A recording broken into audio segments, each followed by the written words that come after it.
in case of SCADA and what is happening in case of PMU now. I'll compare. So earlier we had SCADA and now we have PMU, phasor measurement unit. It is based on synchro phasor principle.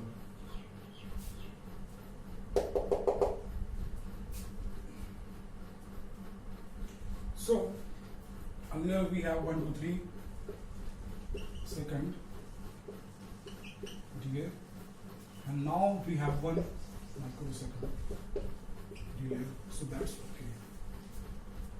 Here we have no GPS, and we have GPS system here. We could not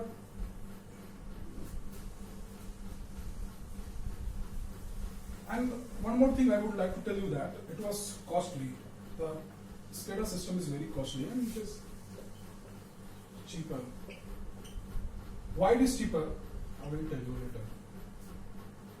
So these are some main disadvantages in SCADA. In many places, in many IITs and IITs, the research is going on how to decrease the how to decrease the price of PMU. PMUs are widely being used in many places, in many grids. PMUs are being used, but it is being used with the SCADA plus PMU. Both are being used together. So that thing is not completely reliable. We are not rely on that. So we must replace all the SCADA with PMU system. So we'll have a look on PMU now.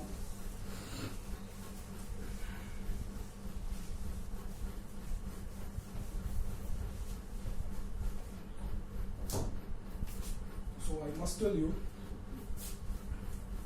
PMU don't belong.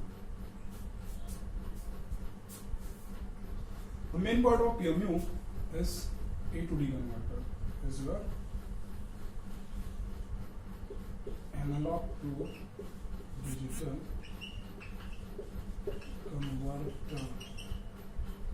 A to D converter is your very important block and main block of your PMU. The cost of PMU is decided by this A to D converter, and how I will let you know that. Okay, I will let you know right now only. So what happens? The pin size of A to D converter depends on the number of samples being used. Number of samples. Why do we require number of samples? I will let you know. And here we have analog input. See, the current voltages, power, everything is in analog form. So we have to convert that analog data into digital one. So what we require, A to D converter. And before using this A to D converter, we require an anti-aliasing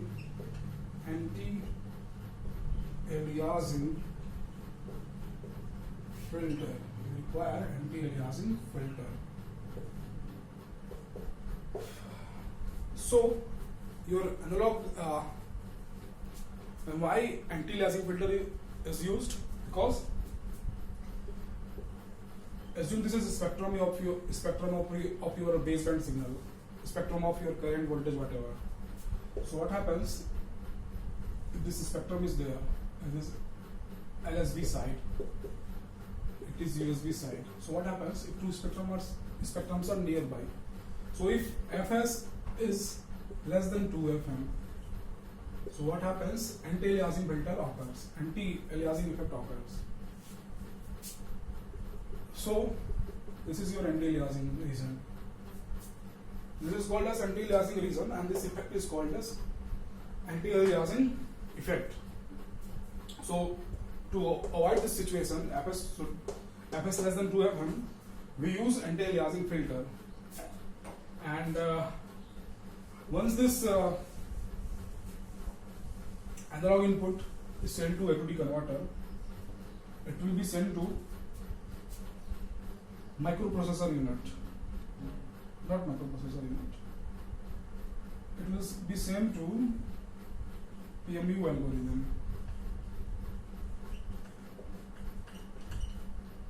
It will be sent to PMU algorithm, and by this PMU algorithm we will get PMU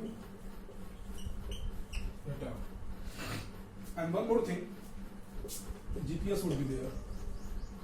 One more thing, GPS would be there, and this GPS would be directly connected to A/D converter. In your Arduino board,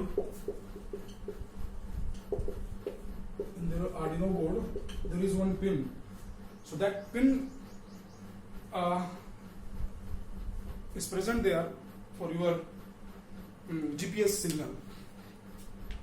Okay.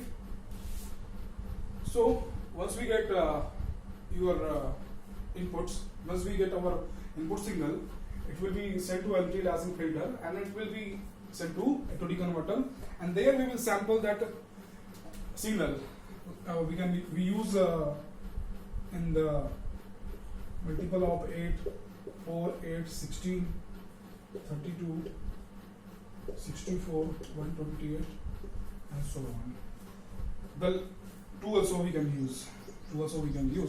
At least 2 samples we can use. So this is how it varies. So the least sample used,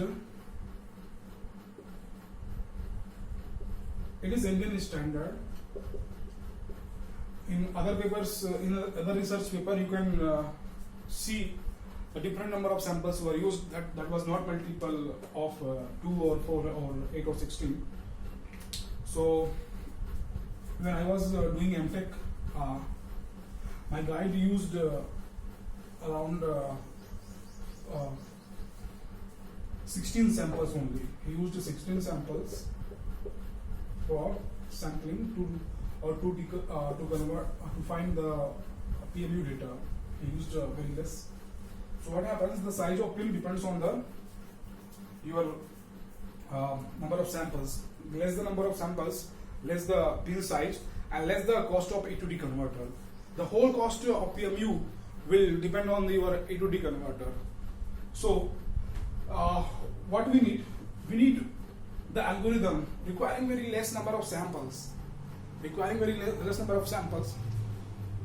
So this is how it works. I think you might have got this block diagram.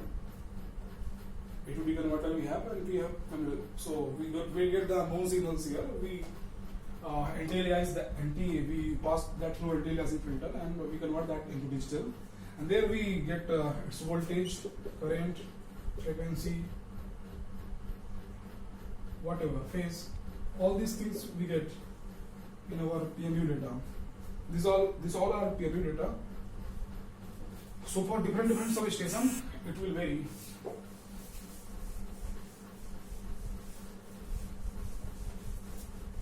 So just now I told you that the PMU algorithm decides everything.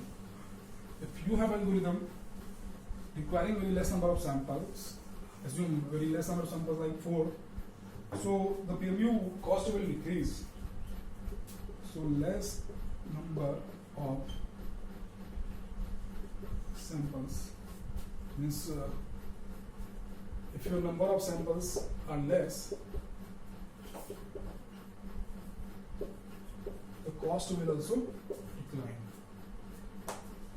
and if it rises, it will also rise. So this is what happens with your PMU algorithm. So remaining thing about PMU algorithm will learn in another class. So I hope you have enjoyed this session, and for more videos, kindly to get notifications, kindly subscribe and like and comment whatever you want to say, whatever you want to suggest, and whatever you want to ask from me, your comments, your suggestions, your complaints are always welcome. So thank you so much.